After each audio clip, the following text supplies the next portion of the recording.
नमस्ते।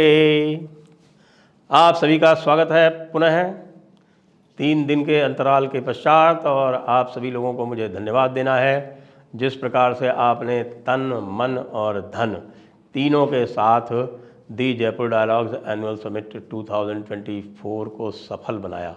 न केवल सफल बनाया अपितु अभूतपूर्व सफलता हमें आपने प्रदान की। और यह आपको लगातार जो फीडबैक आ रहा है, जो हम डाल भी रहे हैं ट्विटर इत्यादि पे, सोशल मीडिया पे, उसमें आपको सबको दिख रहा होगा। और अब समय आ गया है कि हम इसे और भी आगे बढ़ाएं। इसलिए इस बार हमने दी जयपुर डिक्लेरेशन भी अडॉप्ट किया है, जो कहता है कि सनातन धर्म ही राष्ट्रवाद है। अब आप इससे सहमत हैं या नहीं, ये आप अवश्य कमेंट्स में बताएं। अब बात करते हैं एक बार फिर से वक्फ की। जी हाँ, जैसे जैसे जेपीसी आगे चल रही है, आज भी जेपीसी की एक मीटिंग थी, उसमें क्या हुआ वो हम बताते हैं। लेकिन उसके पूर्व यदि आप देखेंगे तो अलग अलग प्रदेशों के जो वक्फ बोर्ड हैं उनमें एक होड़ लगी हुई है। बिल्कुल को ऐसा दिख रहा है कि वो बिल्कुल उतावले हो रहे हैं कि किसी भी तरह से जितनी भी अधिक ज़मीन पर वो क्लेम डाल सकें वो डाल दें। जी हाँ, एक कनिफनाथ मंदिर है महाराष्ट्र में, उसकी जो ज़मीन थी उसके ऊपर क्लेम डाल दिया गया। इसके अतिरिक्त आपको पता है टुमकुर का विनायक मंदिर, उस विनायक मंदिर को साहब सरकार ने किसी इस्लामिक ट्रस्ट की ज़मीन बता दिया। इसी तरह कर्नाटका में आप जान चुके हैं कि किसानों की 400 एकड़ जो ज़मीन थी उसको भी वक्फ बोर्ड ने क्लेम कर लिया। आज यह पता चल रहा है कि मलकाजगिरी जो क्षेत्र है हैदराबाद के पास में, बल्कि हैदराबाद का शहर भी है, वहाँ पे भी सैकड़ों एकड़ ज़मीन किसानों की वो वक्फ बोर्ड ने क्लेम कर ली। अच्छा, वक्फ बोर्ड को क्लेम करने का जो उनकी प्रक्रिया है क्लेम करने की, वो बहुत ही आसान है। इतनी आसान है कि एक सेक्शन 40 है, उसमें उनको ये अधिकार दिया हुआ है कि वो कोई भी सर्वे करके, अच्छा कैसा भी सर्वे करें, वो झूठा मूठा, सच्चा या फर्जी, कैसा भी सर्वे करें, उसको सर्वे को दिखा दें कि भैया हमने ये सर्वे किया। सर्वे का जो अपॉइंटमेंट है, किसको अपॉइंटमेंट करना है, कोई मियाँ जी ही अपॉइंट होंगे उसमें, वो करके सर्वे लाएंगे और सर्वे लाके उसको वो खाली अपने जो रजिस्टर है उनका, उसके अंदर नोट कर लेंगे। उस सर्वे में वो किसी को भी, जिसकी भी ज़मीन का सर्वे करने जा रहे हैं, जिसके नाम उस समय ज़मीन चढ़ी हुई है, उसको नोटिस भी देने की उनको आवश्यकता नहीं। वो चुपचाप जाएंगे, किसी के कोई एविडेंस बनाने की आवश्यकता नहीं है, ये बताने की आवश्यकता नहीं है कि भाई गए भी थे या नहीं गए थे। बस ये साहब हमने सर्वे किया और सर्वे करके उसका यह निर्णय है, उसका ये रिज़ल्ट है, और उसको आपने अपने रजिस्टर में अंकित कर दिया। और रजिस्टर अंकित करते ही ज़मीन उनकी होगी। उसके बाद जिसकी ज़मीन उनकी हो गई है वो फिर अगले 20 साल, 30 साल, 40 साल लड़ता रहे उनसे, जगह जगह पेशी भुगतता रहे, जगह जगह मुकदमे करता रहे। सरकार भी उसमें कुछ नहीं कर सकती, बल्कि इनको यह यहाँ तक अधिकार है कि ये डिस्ट्रिक्ट मजिस्ट्रेट को, कलेक्टर को ये आदेश दे सकते हैं कि जो भी ज़मीन उन्होंने चिन्हित की है वो उनको हैंडओवर की जाए। और आप सिविल कोर्ट में भी नहीं जा सकते, आपको उसी ट्राइब्यूनल में जाना पड़ेगा जिसमें एक मियाँ जी जो हैं वो एक्सपर्ट के रूप में बैठे हुए।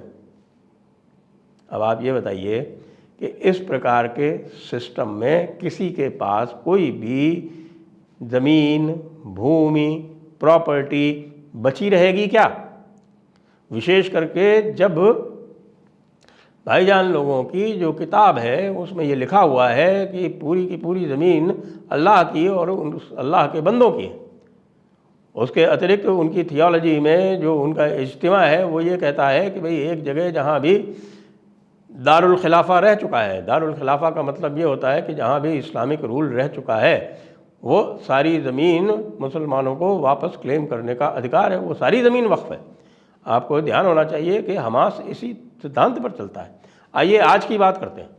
आज जेपीसी की मीटिंग थी। जेपीसी की मीटिंग में आज दिल्ली, हरियाणा, पंजाब और हिमाचल प्रदेश के वक्फ बोर्ड को बुलाया गया था।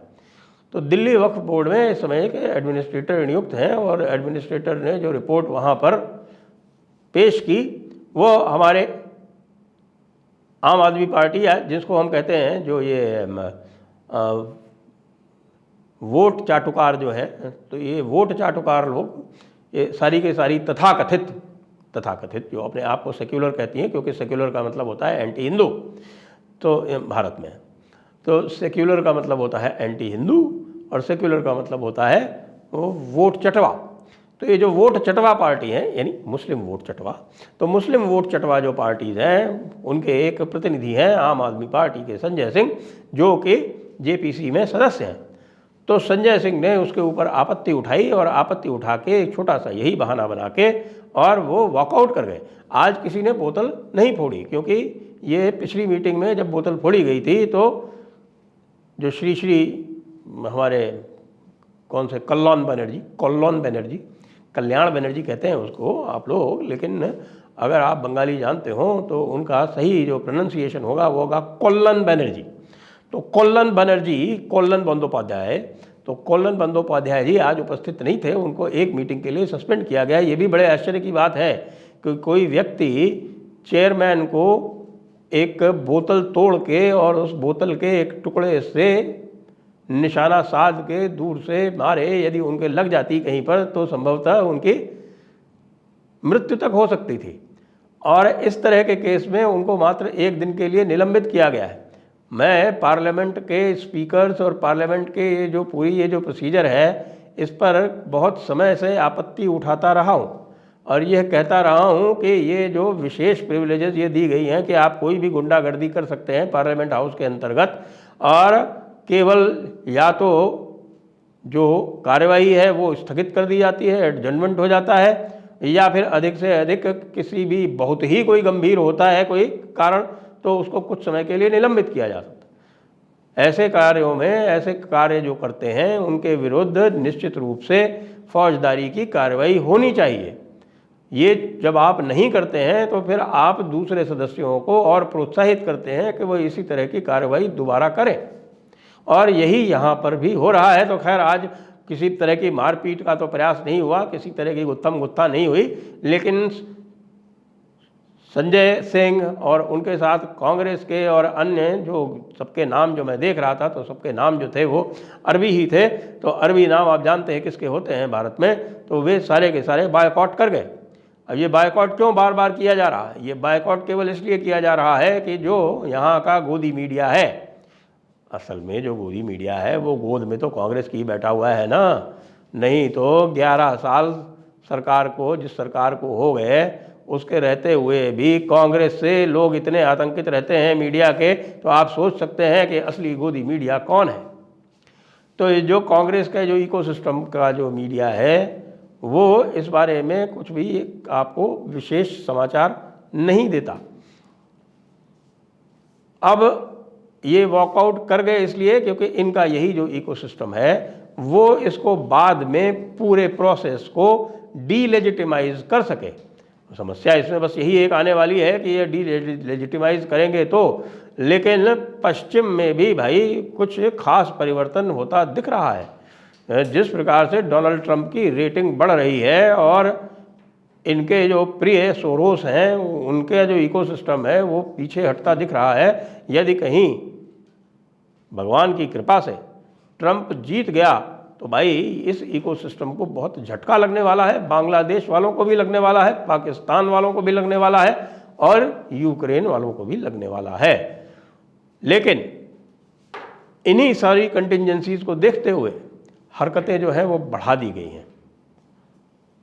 हरकतें यानी कि जो हम कह सकते हैं कि जाब्ता फौजदारी में आने वाली जो गतिविधियां हैं वो लगातार बढ़ती जा रही हैं। पूरी तरह से एक फ्रॉड खेला जा रहा है जिसमें अधिक से अधिक ज़मीन वक्फ बोर्ड के नाम अंकित करने का प्रयास किया जा रहा है, जिससे कि आगे चल के किसी भी तरह से यदि वक्फ बोर्ड अमेंडमेंट बिल जो है वो मान लीजिए वो उसको किसी तरह से लटकवा दिया जाता है तो ये अपनी जो कारगुजारियाँ हैं वो उसी प्रकार जारी रख सकें। अब मेरे ये भी समझ में नहीं आता है कि भाई ये जो कांग्रेस है, क्योंकि ये जो हम देख रहे हैं हरकतें वो अधिकतर कांग्रेस राज्य में और विशेषकर कर्नाटका और तेलंगाना में हो रही हैं, और हिमाचल जैसे प्रदेश में भी इन्होंने अपीजमेंट करने का इसी प्रकार के तुष्टीकरण, तो मैं क्या कहूँ, ये तो बिल्कुल पूरी तरह से एक तरह से आप ये कह सकते हैं कि दंडवतकरण है, ये तुष्टीकरण नहीं है, पूरी तरह से दंडवत लंबलेट हो जाना है।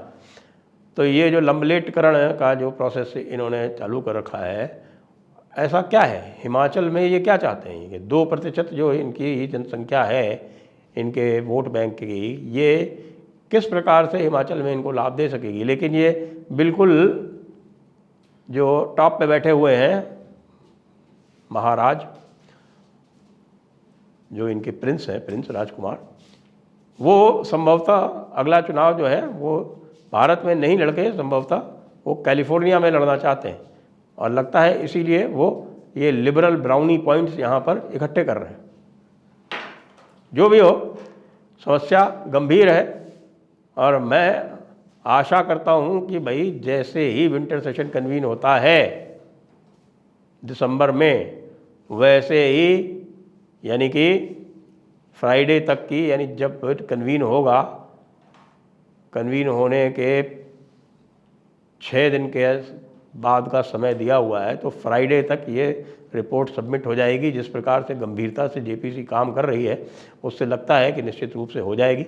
उन्होंने जो अपना काम था स्टेक होल्डर से सबसे ओपिनियन लेना, वो अच्छे से किया है और इस पर किसी भी प्रकार की उंगली इस कारण नहीं उठ पाएगी कि इन्होंने एक तरफा फैसला किया है।